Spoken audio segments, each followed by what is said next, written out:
Hi అండి, welcome back to our channel. ఈరోజు Sunday కదండి, మేమైతే కట్టమైసమ్మ టెంపుల్కి వెళ్ళాము. ఈ టెంపుల్ ఎక్కడ ఉందంటే బాలాపూర్ కట్టమైసమ్మ టెంపుల్ అండి.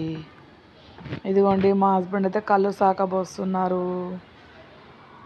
ఇక్కడ మాకు చాలా నమ్మకం అండి, చాలా బాగా అనిపిస్తుంది. ఇక్కడ నాగదేవతలు ఉన్నారు.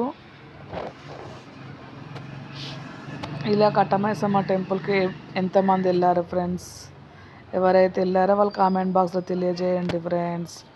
మా హస్బెండ్తో కొబ్బరికాయ కొట్టి నీళ్ళు సాకబోస్తున్నారు ఫ్రెండ్స్. ఇక్కడ గర్భగుడిలోకి వెళ్ళడానికి కూడా మనకు ఛాన్స్ ఉంటుంది ఫ్రెండ్స్, చాలా బాగుంటుంది. ఇలాగే మా వీడియో కనుక మీకు నచ్చినట్టయితే లైక్ చేయండి, షేర్ చేయండి, కామెంట్ బాక్స్లో తెలియజేయండి. అలాగే సబ్స్క్రైబ్ చేసుకోండి ఫ్రెండ్స్. ఓకేనా, బాయ్ అండి. జై బోలో కట్టమైసమ్మ తల్లికి జై.